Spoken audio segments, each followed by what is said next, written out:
काळामध्ये त्या ठिकाणी केलेले आहेत. त्या कामाचा सुद्धा उद्गार सर्व नागरिक या निमित्तानं करतात. खरं म्हणजे आम्ही टीका टिप्पणीला काही महत्त्व देत नाही, आम्ही करतही नाही. परंतु आपण केलेली कामं ही लोकांच्या समोर आतापर्यंत आम्ही ठेवत होतो, परंतु आता लोकच आमच्या समोर ठेवतात. एवढं दादा काम झालं, इकडचं काम तुम्ही केलं, या रस्त्याचं केलं, इकडचं विजेचं केलं, इथं हायमास दिला, इथं या सगळ्या गोष्टी त्या निमित्तानं आज सांगतात. आणि मला नक्की खात्री आहे, पंढरपूर आणि मंगळवेढा या दोन्ही नगरपालिका भारतीय जनता पार्टी आणि या महायुतीच्या सर्व होतील यात मला खात्री आहे. पंढरपूर आणि मंगळवेढा हे दोन्ही भाऊभाऊच म्हणावं लागेल.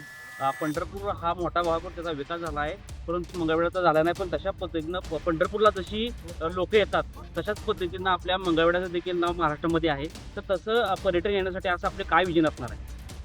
खरं म्हणजे या राज्याचे मुख्यमंत्री आदरणीय देवाभाऊ आणि देशाचे पंतप्रधान आदरणीय नरेंद्रजी मोदींनी या खरं म्हणजे त्यांच्या कालच्या या भाषणामध्येच सांगितलं गेलं की महात्मा बसवेश्वरांच्या वरती सुद्धा जवळजवळ 5 मिनटं त्यांनी सांगितलं गेलं.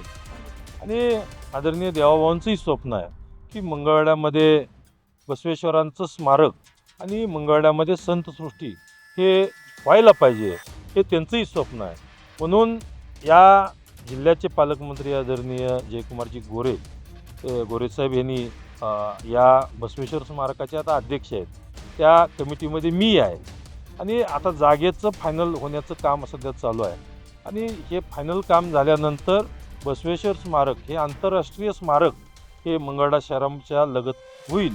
आणि चोकोबा स्मारक करून त्या ठिकाणी संतसृष्टी हे निर्माण करून या मंगळवेढा शहरामध्ये सर्व साधू संत असतील, पर्यटक असतील, हे बघण्यासाठी 100% हे लोक येतील.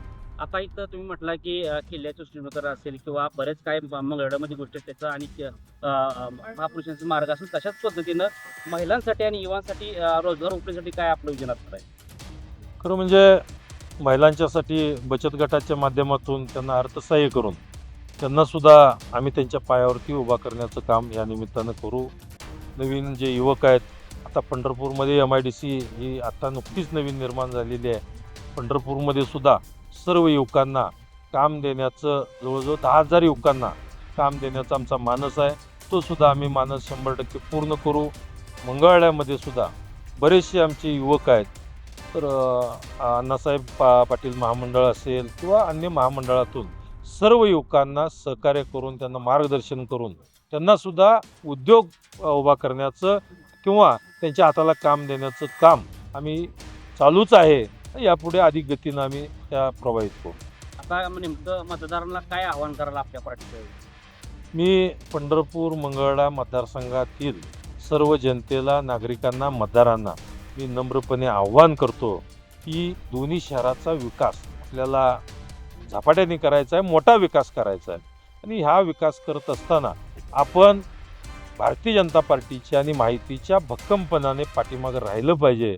आणि मला 100% खात्री आहे की आत्तापर्यंत जी कामं झाली आणि आजपर्यंत आमच्या काळातली कामं आणि ह्या पुढच्या पाठीमागच्या काळातली कामं ही जर बघितली तर खूप तफावत आहे. आणि या कामाच्या विकासाच्या जोरावर ही सर्व जनता, नागरिक, मतदार हे भारतीय जनता पार्टी आणि माहितीच्या भक्कमपणाने पाठीमागं राहील, हे नक्की. दादा, खरं तर मंगळवेढा शहरातील समोरच्या उमेदवारीवरून सुद्धा बरेचसे संभ्रम मंगळवेढ्याच्या मतदारांमध्ये होत आहे. त्याविषयी तुम्ही काय स्पष्टीकरण द्या?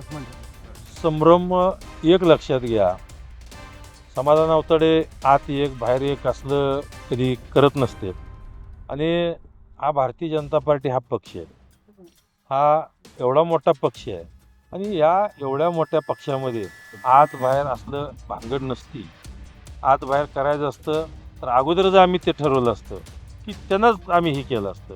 परंतु आम्हाला या शहराचा विकास करायचा आहे.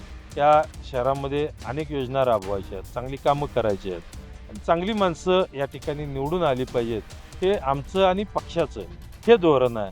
आणि या सगळ्या धोरणामुळं आम्ही हे सर्व जे नगराध्यक्ष असतील किंवा आमचे सर्व महायुतीचे उमेदवार असतील, या सर्वांना खरं म्हणजे उभा करत असताना सुद्धा आम्ही सगळ्या गोष्टी तपासून सुद्धा या ठिकाणी मी त्यांना उमेदवारी दिलेली आहे आणि नक्कीच या दोन्ही शहराचा विकास करण्याकरता आपण या सगळ्यांनी म्हणजे जर काय कुठं काय अफवा होत असतील काय होत असतील तर या गोष्टीवरती आपण सगळ्यांनी विश्वास ठेवू नये.